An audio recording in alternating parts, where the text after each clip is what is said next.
સંપનો મહિમા આપણે આપણા રોજિંદા જીવનની અંદર, આપણા વ્યવહારની અંદર કાયમ માટે અનુભવીએ છીએ.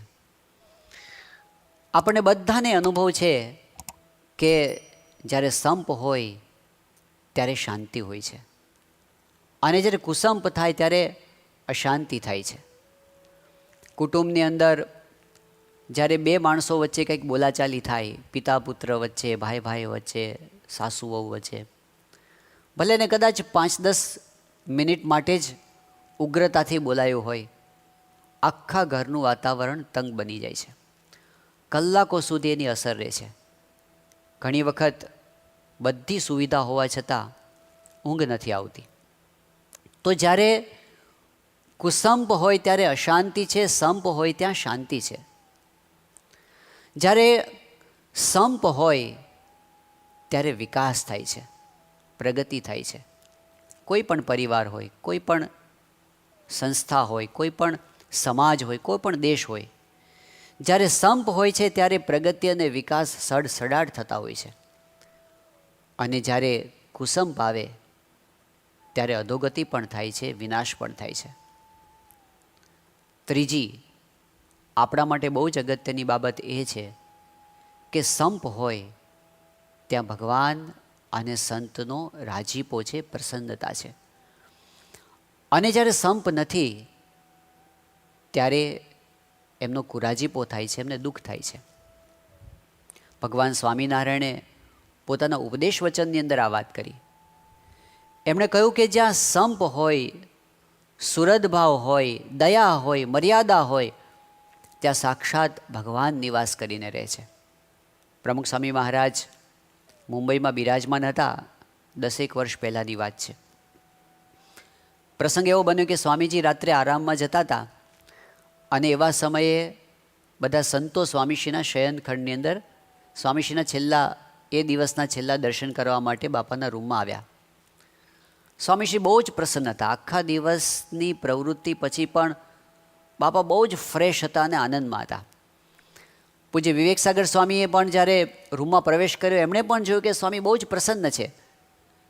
એ વખતે સ્વામીશ્રીએ સામેથી વિવેકસાગર સ્વામીને વાત કરી કે વિવેકસાગર સ્વામી બહુ જ આનંદના સમાચાર છે. આ સાંભળીને એમને પણ એકદમ જિજ્ઞાસા થઈ કે સંસ્થાની અંદર કોઈ મોટી સફળતા કે કોઈ સિદ્ધિ મળી હોય, સત્સંગની અંદર કોઈ બહુ સારું કાર્ય થયું હોય એવું લાગે છે. એટલે એમણે સ્વામીજીને પૂછ્યું કે શું થયું. એ વખતે પ્રમુખ સ્વામી મહારાજે એક સત્સંગી પરિવારની વાત કરી. વિવેકસાગર સ્વામી પણ એ પરિવારને ઓળખતા હતા. સ્વામીશ્રીએ કહ્યું કે આ પરિવારની અંદર પતિ પત્નીને 30 વર્ષથી અણબનાવ હતો, જુદા રહેતા હતા. આજે સમાચાર આવ્યા છે કે એ બંને વચ્ચે સમાધાન થઈ ગયું છે. સ્વામીને એટલો બધો એનો આનંદ હતો કે એ બધાને અનુભવાયું. એક પરિવારની અંદર 2 વ્યક્તિ વચ્ચે જ્યારે સંપ થાય ત્યારે સત્પુરુષને, ગુરુને કેટલો બધો આનંદ થતો હશે. 2017ની સાલમાં મહાન સ્વામી મહારાજ યુગાન્ડાની અંદર કંપાલામાં હતા. હવે એ વખતે બન્યું એવું કે 2 ભાઈઓ વચ્ચે કેટલાક સમયથી અબોલા હતા. બોલવાનો વ્યવહાર જ બંધ થઈ ગયો હતો, એક પ્રકારની આંટી પડી ગઈ હતી. મહાન સ્વામી મહારાજને પણ આ વાતની ખબર હતી. સ્વામીશ્રીએ પણ એમને સમજાવ્યા હતા, વાત કરી હતી, અને બન્યું એવું કે બંને ભાઈઓએ આના પર વિચાર કર્યો કે સ્વામીની ઈચ્છા આવી છે તો આપણા જે કાંઈ પ્રશ્નો હોય આપણે હવે ભૂલી જવું જોઈએ. અને એ બંને ભાઈઓએ સંપ પાછો ઊભો કરી દીધો, બોલવા ચાલવાનું ચાલુ કરી દીધું, સંબંધો સુધારી દીધા. જ્યારે મહાન સ્વામી મહારાજને આ વાતની ખબર પડી, એટલા બધા રાજી થઈ ગયા. એ વખતે 2માંથી એક ભાઈ તો ભારત હતા, બીજા ભાઈ ત્યાં સ્વામીની સામે હાજર હતા. મહાન સ્વામી મહારાજથી રહેવાયું નહીં, અને એકદમ સ્વામી એમને રાજીપાથી ભેટી પડ્યા, ખૂબ આશીર્વાદ આપ્યા, ખૂબ પ્રસન્નતા વરસાવી. એ વખતે બીજા ભાઈ ભારત હતા તો એમને ફોન જોડવામાં આવ્યો, અને મહાન સ્વામી મહારાજે એમને ફોનની અંદર પણ એટલો બધો રાજીપો બતાવ્યો, કીધું કે ફોનથી તમને ભેટી લઈએ છીએ. તો જ્યારે આપણે સંપ કરીએ ત્યારે ભગવાન અને સંત એટલા બધા રાજી થતા હોય છે, જાણે એ અંતરથી આપણને ભેટી પડે.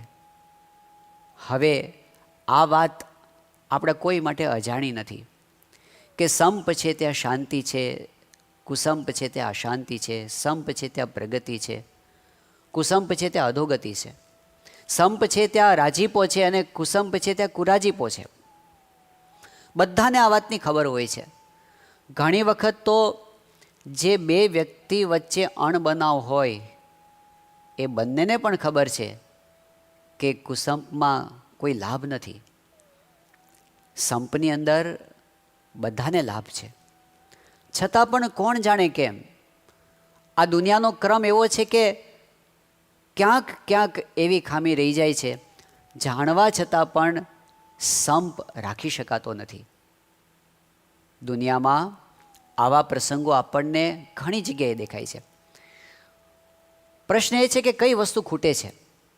આ વસ્તુને આપણે જરા સૈદ્ધાંતિક રીતે સમજીએ. પ્રમુખ સ્વામી મહારાજ 2007ની સાલમાં આફ્રિકાની અંદર મોમ્બાસા શહેરમાં હતા.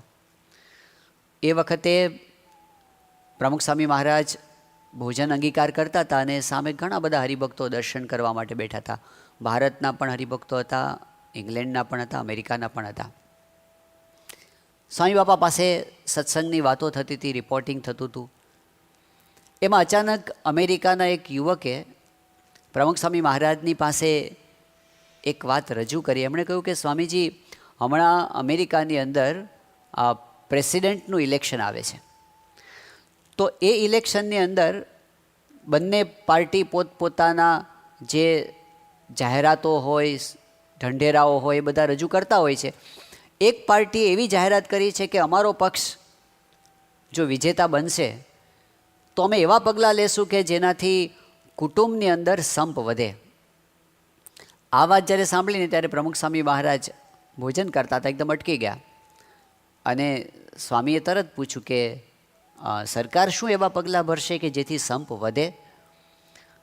એટલે પછી એ યુવકને તો કંઈ ખબર હતી નહીં, પણ ત્યાં એક વડીલ હરિભક્ત હતા, મહેન્દ્રભાઈ બેરિસ્ટર, એમણે વાત કરી કે સ્વામી, સરકાર તો બીજું તો કંઈ ના કરી શકે, પણ સરકાર કદાચ એવા કાયદા કરે કે જો તમે સંયુક્ત પરિવારમાં રહેતા હો તો તમારો ટેક્સ ઓછો લે, અને કદાચ તમે જુદા રહેતા હો તો તમારો ટેક્સ કદાચ વધારે લે. સરકાર બીજું શું કરે?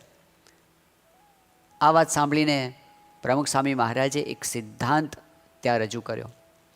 સ્વામીશ્રીએ વાત કરી કે જ્યાં સુધી આધ્યાત્મિકતા ન આવે ત્યાં સુધી કોઈ દિવસ સાચા અર્થમાં સંપ આવી શકતો નથી. આધ્યાત્મિકતા, સ્વામીજીએ બતાવ્યું કે સંપનો સૈદ્ધાંતિક આધાર આધ્યાત્મિકતા છે. જ્યારે ભગવાનમાં શ્રદ્ધા વધે, જ્યારે ભગવાનના કરતાપણામાં વિશ્વાસ વધે, જ્યારે આપણને પોતાનો સુધારો કરવો, આજુબાજુની પરિસ્થિતિઓ કદાચ અનુકૂળ હોય કે પ્રતિકૂળ હોય, એની વચ્ચે મારી જાતમાં રૂપાંતર કરીને હું મારું શુદ્ધિકરણ કરું, એ વલણ જ્યાં સુધી ન આવે ત્યાં સુધી સંપ ખરા અર્થની અંદર સિદ્ધ થતો નથી. કદાચ બાહ્ય રીતે આપણે કંઈક કરીએ, નાના મોટા ઉપાયો, અમુક ટેકનિક અજમાવીએ, સંપ રાખવા માટે આપણે ઉપરથી કોઈની સાથે સારું સારું બોલીએ, કદાચ એની હાજરીમાં આપણે એની પ્રશંસા કરીએ, કદાચ એમની સાથે હસીને બોલીએ, કદાચ એવી કંઈક ટેકનિક અજમાવીએ કે એનું નામ દઈને બોલાવીએ, કોઈ વ્યક્તિ હોય તો એનો જન્મદિવસ યાદ કરીને આપણે એને અભિનંદન પાઠવીએ. આ બધી વસ્તુઓ સારી છે અને એનાથી એક પોઝિટિવ ઇમ્પેક્ટ આવે છે. પરંતુ જ્યારે આપણે બાહ્ય રીતે કોઈની સાથે સારો વ્યવહાર કરતા હોઈએ કે કરવા પ્રયત્ન કરતા હોઈએ, એ વખતે જો આપણામાં પ્રામાણિકતા ના હોય, આપણે અંદરથી જો એના પ્રત્યે સારો ભાવ ન રાખતા હોઈએ, એની હાજરીમાં સારું બોલીએ પણ પાછળથી જો એની નિંદા કરતા હોઈએ, તો કોઈ દિવસ સંપ ટકી શકતો નથી.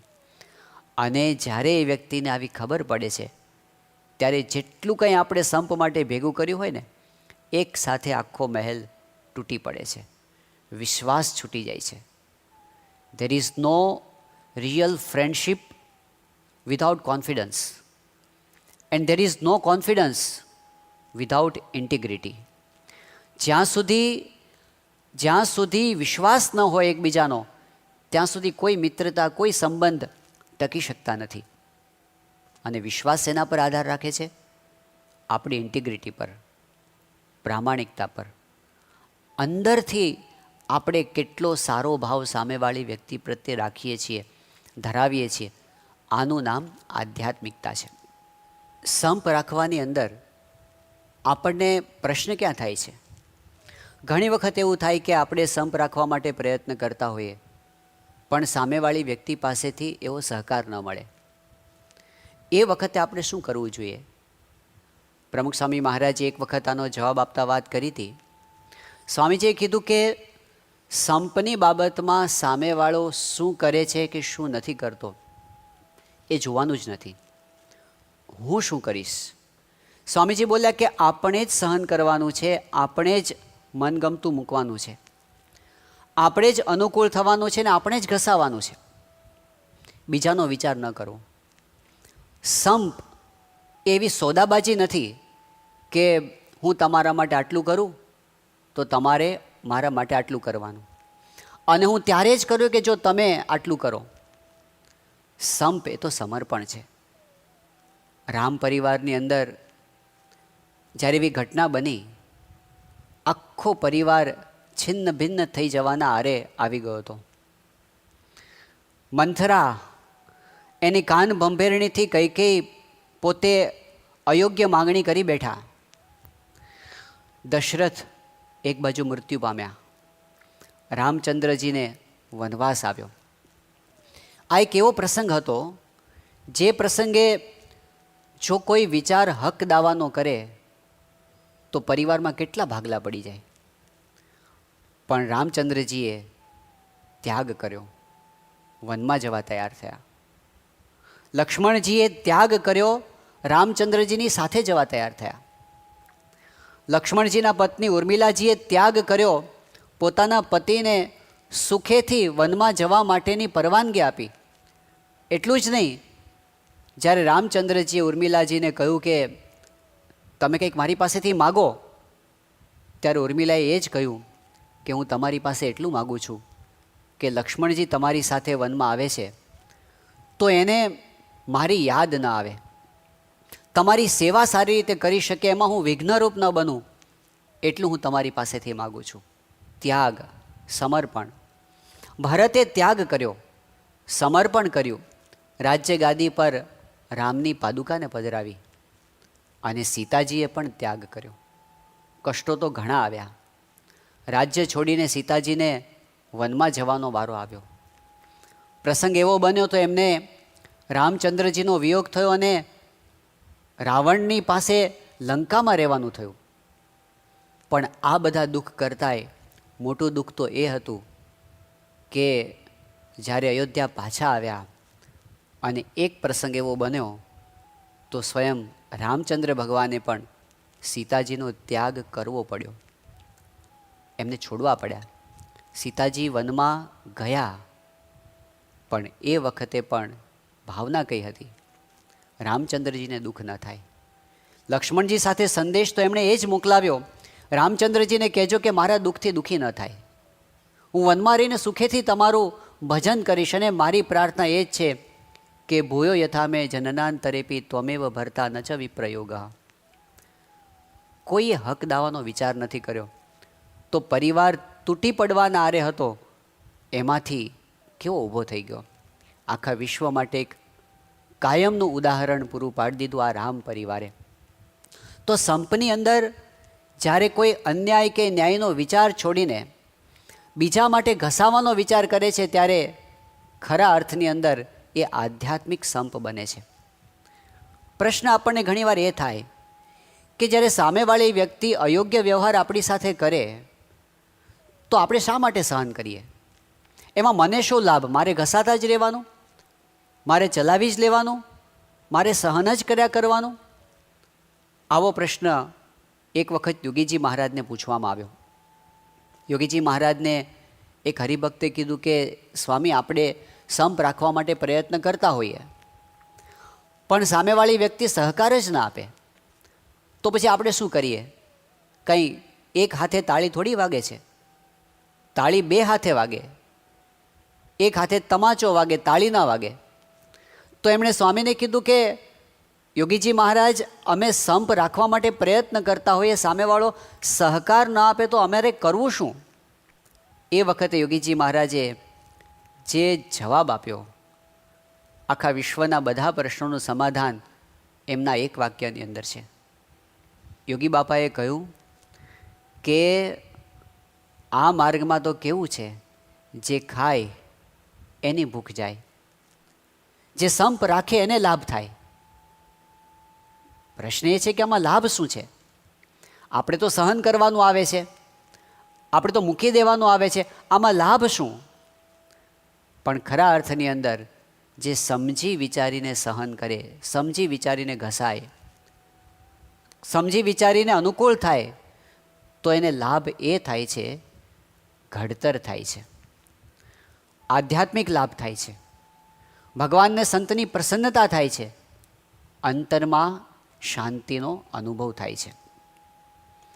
યોગીજી મહારાજે એક વખત એવી વાત કરી કે મોટપ શું છે? આ દુનિયાની અંદર મોટપની માન્યતા એવી છે કે ઝાઝા લોકો આપણું કહ્યું કરતા હોય, ઝાઝા લોકો આપણને ચાહતા હોય, આપણને રિસ્પેક્ટ આપતા હોય, તો આપણને એવું લાગે કે આપણે બહુ સફળ થયા, આપણે બહુ મોટા થયા. પણ યોગીજી મહારાજે મોટપની વ્યાખ્યા જુદી કરી. યોગી બાપા કહે કે માણસ માને એ મોટપ નહીં, તો મોટપ કઈ? યોગી બાપા બોલ્યા કે હૈયામાં શાંતિ રહે એ મોટપ. અને પછી યોગીજી મહારાજે એનો ઉપાય બતાવ્યો કે હું કોઈનો અવગુણ લેતો નથી, એમ એના અંતરમાં શાંતિ રહે. આપણા મનમાં કેવી કલ્પના હોય છે કે જો કોઈ મારો અવગુણ ન લે ને તો મને શાંતિ રહે. એવું નથી. આપણે કોઈનો અવગુણ ન લઈએ ને તો આપણને શાંતિ રહે. લોકો આપણને ગમે તેટલો ચાહે ને પ્રેમ કરે, પણ જ્યાં સુધી આપણે બીજાનો અવગુણ લેતા હોઈશું, કોઈના પણ પ્રત્યે દુર્ભાવ હશે ને, અંતરમાં શાંતિ નહીં થાય. ખરા અર્થની અંદર જ્યારે આપણે બીજા માટે ઘસાઈએ, બીજાનું સહન કરી લઈએ, એમાં આપણને એમ લાગે છે કે આપણે નુકસાન વેઠવું પડે છે, પણ એવું નથી. એમાં આપણને લાભ થાય છે. પરમ પૂજ્ય મહંત સ્વામી મહારાજ ઘણી વખત એક પ્રસંગ પોતે કહેતા હોય છે, આ બનેલી ઘટના છે. બને એવું કે અમેરિકાની અંદર એક વખત એક ભાઈને ઢીંચણનો દુખાવો ચાલુ થયો. ઘણી દવા કરી, કોઈ નિદાન ન થયું. ઘણી થેરાપી લીધી, દુખાવો ઓછો ન થયો. ઘણો ખર્ચો કર્યો, કોઈ લાભ ન થયો. એના એક મિત્રને આ વાતની ખબર પડી, એટલે પછી એણે એકવાર એવું સૂચન કર્યું કે એક કામ કર ને, તે બીજા બધા ડૉક્ટરોને તો બહુ બતાવ્યું, પણ ટ્રાય કરીએ આપણે એક સાયકાઇટ્રિસ્ટને બતાવીએ. તો પેલો કે મને ઢીંચણમાં દુખે છે, મગજ તો બરાબર છે. એનો ફ્રેન્ડ કે ટ્રાય તો કર, આપણે ક્યાં આમાં, તે આટલો ખર્ચો કર્યો, થોડોક વધારે પ્રયત્ન કરવામાં શું વાંધો છે. ગયા મનોચિકિત્સકે બધું એને સાથે ચર્ચા કરી, ભૂતકાળના બધા પ્રસંગો પૂછ્યા. પૂછતા પૂછતા એણે એક વાત એવી પૂછી કે તમારે કોઈની સાથે દુશ્મનાવટ છે? એટલે એણે કીધું કે હા, મારા ભાઈ સાથે જ મારે દુશ્મનાવટ છે. શું પ્રશ્ન છે? એણે જવાબ આપ્યો કે એક વખત મારા ભાઈને જરૂર હતી અને એણે મારી પાસે $5000 ઉછીના માગ્યા, મેં આપ્યા. અમુક સમય પછી મેં જ્યારે એને યાદ કરાવ્યું તો મારો ભાઈ ફરી ગયો અને મને એમ કહે છે કે તે મને આપ્યા જ નથી અને મને જૂઠો સાબિત કરે છે. આટલું કહેતા કહેતા એકદમ ગુસ્સામાં આવી ગયો. એટલે પેલા ડૉક્ટરે કીધું કે મને એવું લાગે છે કે તમારું નિદાન થઈ ગયું છે. હવે તમારે જો સાજા થવું હોય તો તમારે એક કામ કરવું પડશે કે તમારા ભાઈ પાસે જઈને તમારે એની માફી માગવી પડશે. પેલા કે તમે ડૉક્ટર છો કે કોણ? 5000 એ ઉછીના લઈ ગયો છે, ખોટું એ બોલે છે અને માફી મારે માગવાની? ડૉક્ટરે કીધું કે તમારે સાજા થવું હોય તો આ કરવું પડશે. પેલો માણસ એકદમ ગુસ્સે થઈ ગયો. એણે કીધું જાઓ, મારે સાજા નથી થવું. ઘર ભેગો થઈ ગયો. 2-4 દિવસ થયા, પાછો એક એવો એટેક આવ્યો દુખાવાનો. ફરી વખત એનો મિત્ર એ ડૉક્ટર પાસે લઈ ગયો. એ ડૉક્ટરે ફરી એને સમજાવીને વાત કરી કે તમારે એકવાર તો માફી માગવી જ પડશે. મને એ તૈયાર થયો, એના ભાઈના ઘરે ગયો, બારણું ખખડાવ્યું. ભાઈ આને જોઈ એને થયું કે નક્કી ઉઘરાણી કરવા આવ્યો હશે. પાણી કીધું કે જો ભાઈ, હું ઉઘરાણી કરવા નથી આવ્યો, તને મળવા આવ્યો છું. બંને બેઠા. બોલ, શું કામ છે? એણે કહ્યું કે આપણી પેલી 5,000 વાળી વાત હતી ને, મને એવું લાગે છે કે મેં તને નહીં બીજા કોઈને આપ્યા હશે. મારા મનમાં એમ કે તને આપ્યા હશે. હવે જે થયું તે થઈ ગયું, એ વાત તું ભૂલી જા. પણ હું તો તારી માફી માગવા એટલા માટે આવ્યો છું કે મેં અત્યાર સુધી તને બહુ ખરાબ શબ્દો કયા, તારા વિશે જેમ તેમ બોલ્યો, બહાર પણ બીજે તારા વિશે એવી વાતો કરી, પણ સોરી, તું મને માફ કરજે. આવું કહીને એના ભાઈને જરા અંતરદૃષ્ટિ થઈ. એણે કીધું કે ના ભાઈ, એવું નથી, આમ તો તે મને જ આપ્યા છે, પણ મારી પાસે હમણાં સગવડ નથી. તું થોડી ધીરજ રાખજે, હું ધીમે ધીમે કરીને બધા આપી દઈશ. એટલું બધું હળવું વાતાવરણ થઈ ગયું. એ દિવસે એને એટલી સારી ઊંઘ આવી. બીજે દિવસે દુખાવો અડધો થઈ ગયો અને 2-4 દિવસમાં તો દુખાવો ગાયબ. હવે આપણને એમ થાય કે દુખાવો ઢીચણનો હતો અને પ્રોબ્લેમ મનમાં પોતાના ભાઈ પ્રત્યેની વેર ભાવના હતી. આ કઈ રીતે બને? પણ બનેલી ઘટના છે. હવે આનો મતલબ એવો નહીં સમજવાનો કે જેને જેને ઢીચણનો દુખાવો હોય એને કોઈકની ને કોઈકની સાથે વેર હશે, એવું કાંઈ નથી. ઘણા કારણો હોઈ શકે, ઉંમરને કારણે હોય, ઘસારો હોય, ઘણું હોય. પણ એક કારણ, એટલી હકીકત એ 100% સાચી છે કે કોઈ પણ વ્યક્તિ પ્રત્યે આપણા મનમાં જો કુંઠા હોય, અણગમો હોય, એના પ્રત્યે એલર્જી હોય, એનો અભાવ અવગુણ હોય, એના પ્રત્યે આંટી હોય, તો એને તો જે થવું હોય તે થાય, પણ આપણને તો નુકસાન થાય ને થાય જ. ફિઝિકલી, મેન્ટલી, સ્પિરિચ્યુઅલી નેગેટિવિટી કોઈના પ્રત્યે હશે તો આપણા અંતરની અંદર દુઃખ થશે, એની અસર શરીર પર પણ થશે, હકીકત છે. એટલે આપણે જ્યારે કોઈ પણ નાની મોટી ઘટના બને, કોઈના તરફથી આપણને કંઈ દુઃખ થાય એવો પ્રસંગ બને, આપણે જ્યારે એને ભૂલી જઈએ, આપણે એને માફ કરી દઈએ, ત્યારે સૌથી વધારે લાભ આપણને પોતાને થાય છે. અને એ આધ્યાત્મિકતા છે. આપણે મહાપુરુષોના જીવનમાં આ બધું જોઈએ છીએ. યોગીજી મહારાજે જીવનભર સહન કર્યું છે. એક સમય તો એવો હતો કે એમને 17 વર્ષ સુધી એક એવી વ્યક્તિ સાથે રહેવાનું થયું, આપણે એક દિવસ ન રહીએ. એમણે ખૂબ સહન કર્યું, પણ કોઈ દિવસ યોગીજી મહારાજે એ વાત બહાર પાડી નથી. કોઈ વ્યક્તિ જાણી જાય, યોગીજી મહારાજ કહેતા એને દાટી દેવું, એને ભૂલી જવું, એને યાદ ન કરવું. એનું ભલું થાય એવું જ ચિંતન યોગીજી મહારાજે કાયમ માટે કર્યું. પ્રમુખ સ્વામી મહારાજ કહેતા, મને કોઈનું અહિત થાય એવો વિચાર આવ્યો નથી. એમાં બધા આવી ગયા.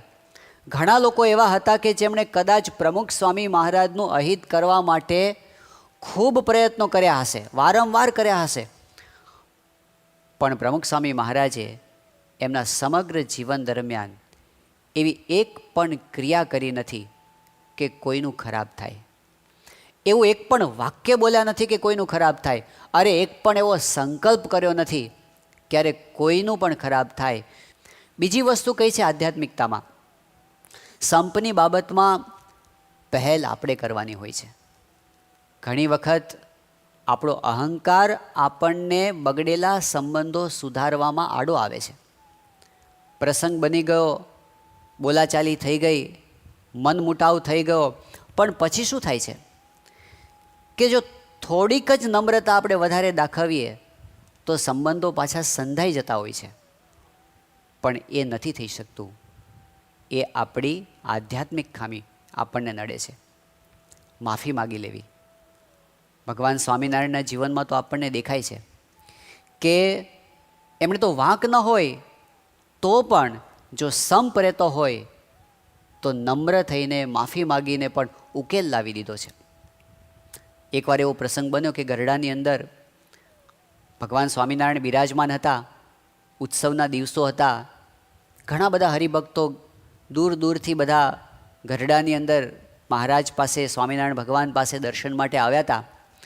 એ દરમિયાન એવું બન્યું કે બજારની અંદરથી એક હરિભક્તનો નાનો બાળક પસાર થતો હતો અને બાળક રસ્તામાં ક્યાંક થૂક્યો અને બન્યું એવું કે એ વખતે એક અન્ય સંપ્રદાયના સંત ત્યાગી ત્યાં ઊભા હતા અને એમના ઉપર એ થૂંકના છાંટા ઉડ્યા. અજાણતા થયું હતું આ. પણ પેલા જે સંત હતા, સાધુ હતા, એમને મનમાં એવી ગેરસમજ થઈ કે આ છોકરો જાણી જોઈને મારા પર થૂક્યો છે, મારો તિરસ્કાર કરવા માટે. અને એમણે તો પછી તરત ગરડાની અંદર જે એમના અનુયાયી શિષ્યો હતા, મહાજન હતું, વણિકો હતા, બધાને ભેગા કર્યા અને એમણે કીધું કે આ તો શું કહેવાય, આ સ્વામિનારાયણનો છોકરો આજે મારા પર થૂકી ગયો, કાલે શું કરશે અને કેવી રીતે ચલાવી લેવાય. બધાને પણ થયું કે આ તો બહુ અયોગ્ય કહેવાય, આવી રીતે ન વર્તવું જોઈએ. અને તાત્કાલિક નિર્ણય લેવાયો કે આપણે હડતાલ પર ઉતરો. આંદોલન ચાલુ થયું. ગામની બધી દુકાનો બંધ કરી દેવામાં આવી હડતાલ રૂપે. હવે વાત વણસથી ઘણી વણસે એવી હતી, પણ જ્યારે સ્વામિનારાયણ ભગવાનને આ વાતની ખબર પડી, એક પણ ક્ષણનો વિલંબ કર્યા વગર દાદા ખાચરના દરબારમાંથી મહારાજ એકલા પગપાળા ચાલી નીકળ્યા. જે સ્થાન પર આ સાધુ હતા ત્યાં આગળ પોતે સામેથી ગયા. આ બાજુ બધા મિટિંગ કરીને બેઠા હતા કે હવે આપણે આગળ કઈ રીતે વિરોધ કરવો. એ સમયે સ્વામિનારાયણ ભગવાન સીધા પોતે જ ત્યાં આગળ આવી ગયા એટલે બધા એકદમ ઊભા થઈ ગયા. એમને આશ્ચર્ય થયું, પણ હજી બીજા કોઈ વિચાર કરે એ પહેલાં સ્વામિનારાયણ ભગવાન એકદમ નમ્ર થઈને ચરણ સ્પર્શ કરીને પેલા સાધુને પગે લાગ્યા અને એમણે કીધું કે અમારા એક ભક્ત દ્વારા જે કાંઈ અયોગ્ય વ્યવહાર તમારી સાથે થયો હોય તો એના માટે અમે માફી માગીએ છીએ, તમે ક્ષમા કરો. બધાને સ્વામિનારાયણ ભગવાનની આ નમ્રતા સ્પર્શી ગઈ.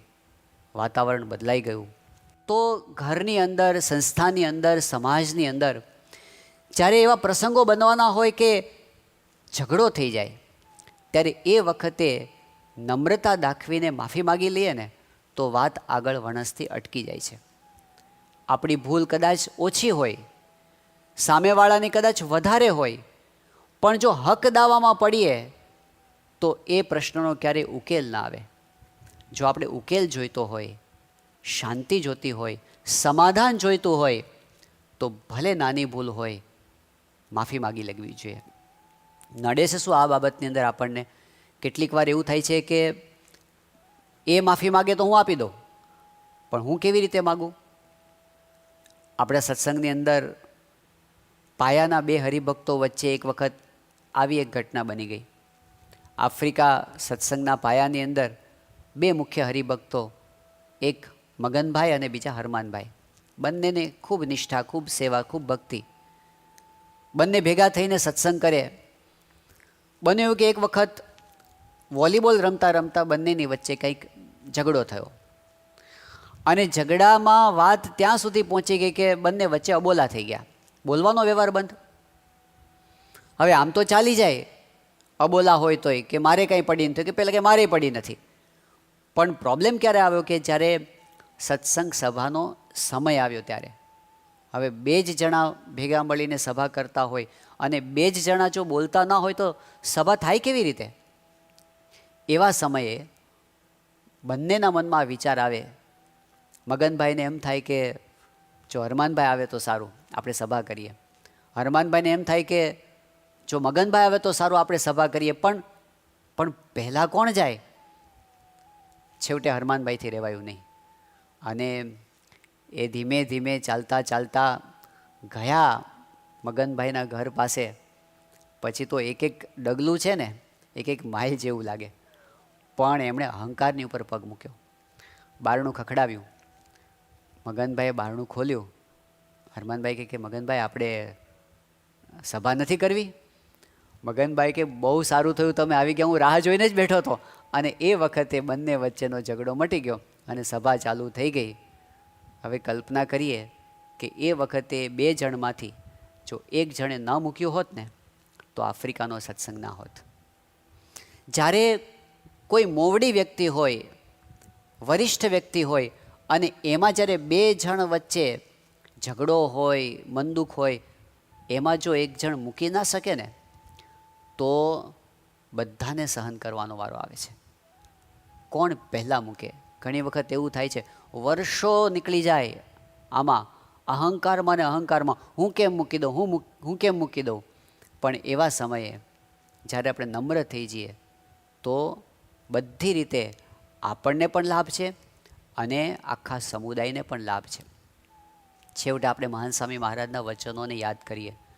ગોંડલની અંદર જે મહાન સ્વામી મહારાજે પત્ર લખ્યો સંપ માટેનો, એમાં એમણે એક વાત આદેશ રૂપે લખી છે. એમણે કીધું કે હું કેવી રીતે બોલીશ તો સંપ વધશે એનો વિચાર કરવો. પછી આગળ વધ્યા સ્વામી, હું કેવી રીતે મારા મનમાં વિચાર કરીશ તો સંપ વધશે, આનું પ્લાનિંગ કરવાની વાત કરી.